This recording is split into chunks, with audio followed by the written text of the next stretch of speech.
Se você pensa em fazer um transplante capilar, assista esse vídeo até o final, porque existe um erro que eu considero o mais grave de todos. E a maioria das pessoas só pensa quando já fez a cirurgia. Hoje eu vou mostrar os 7 erros que deixam um transplante capilar com aparência artificial e explicar como evitar cada um deles. Eu sou a doutora Vanessa Zanetti, médica dermatologista e cirurgiã especializada em transplante capilar, principalmente em casos avançados e correções de transplantes mal sucedidos. Já deixe o seu like, siga o nosso canal e ative as notificações. Erro número 1 é uma linha frontal juvenil e reta.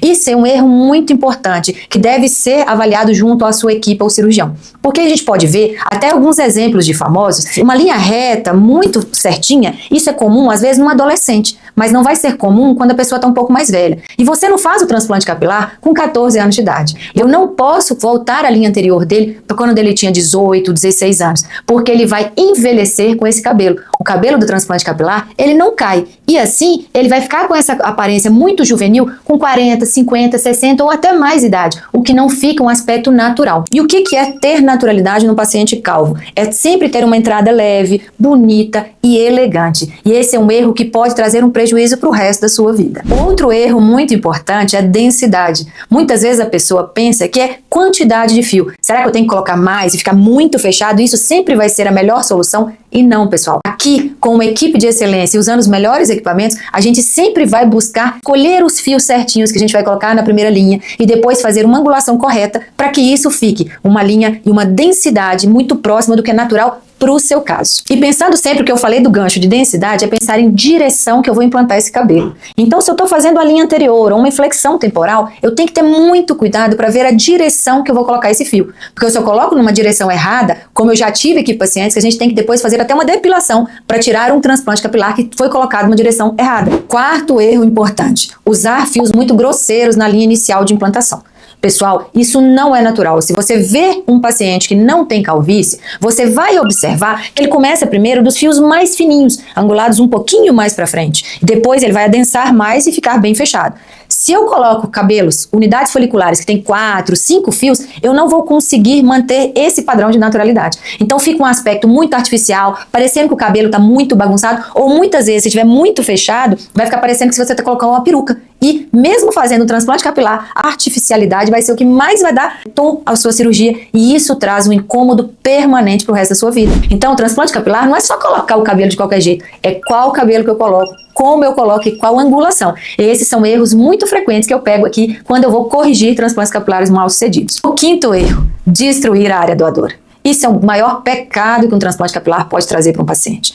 A gente tem que sempre pensar que esse paciente, principalmente se ele for muito jovem, ele pode ter que fazer um transplante no futuro, então sempre ter um cuidado maior. E como eu cuido dessa área doadora para que ela fique o menos danificada possível para o futuro? Primeiro, um bom planejamento do transplante. Eu vou tirar os cabelos que ele precisa para repor só aquela região que está faltando. Depois, eu vou ter uma equipe especializada que vai saber qual que é o melhor punch, qual que é o material de primeira qualidade que vai tirar o menor dano possível à área doadora, aquela unidade folicular. Eu também tenho que pensar que ele vai poder fazer um corte bem baixinho e que não vai ficar todo danificado, tendo falhas na região da área doadora, o que vai incomodar ele no futuro. Ele também tem que ter um cuidado especial, um tratamento prévio, muitas vezes, para melhorar a área doadora e assim eu fazer uma cirurgia com mais segurança e cuidado. Erro número 6. Escolher a clínica somente pelo preço. Muito cuidado, porque esse é um erro que eu vejo muito nos pacientes que eu venho corrigindo transplante capilar. Existem baratos que podem sair muito caro, porque depois você tem que fazer, às vezes, muitos tratamentos para tentar corrigir um erro que, às vezes, se você tivesse escolhido uma clínica mais especializada, com todo o cuidado, você conseguiria ter o resultado ou a expectativa que você queria com o transplante capilar desde a primeira cirurgia. E como a gente faz para melhorar o aspecto e para você ver quais são os parâmetros mais importantes de uma boa clínica de transplante capilar? A qualidade do profissional que vai executar a sua cirurgia. Será que esse profissional executa todos os processos ou ele só fala com você e depois demanda para uma outra equipe fazer sua cirurgia? Você tem um centro cirúrgico de alta qualidade que pode te deixar confortável durante todo o procedimento e o mais importante, com segurança, você está sendo monitorizado para não correr o risco de ter uma complicação durante o ato cirúrgico. Outra coisa, você tem uma antisepsia adequada que vai evitar que você tenha infecções futuras. Então, tudo isso tem que ser pensado e isso tem um custo. Então, para eu ter os melhores equipamentos, eu pago mais caro do que eu comprar um equipamento ruim. Para eu ter os melhores profissionais mais gabaritados, a gente tem um custo maior com isso. Não é só pensar no custo, é pensar numa satisfação para o resto da sua vida, que vem junto com autoestima, autocuidado e melhor da aparência. Agora, chegamos ao erro número 7, na minha opinião, o maior de todos, que é pensar no transplante capilar, avaliar e escolher sem pensar no tratamento da calvície.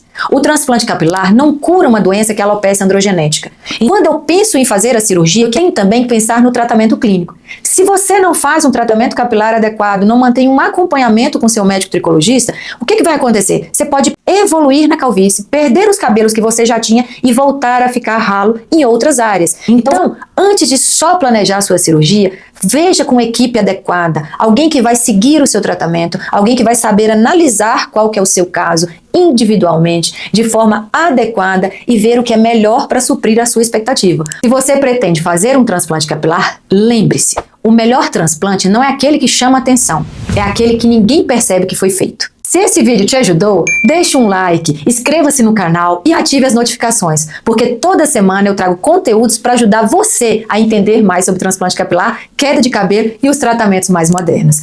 E se quiser acompanhar mais casos reais, bastidores e o resultado, me siga também no Instagram.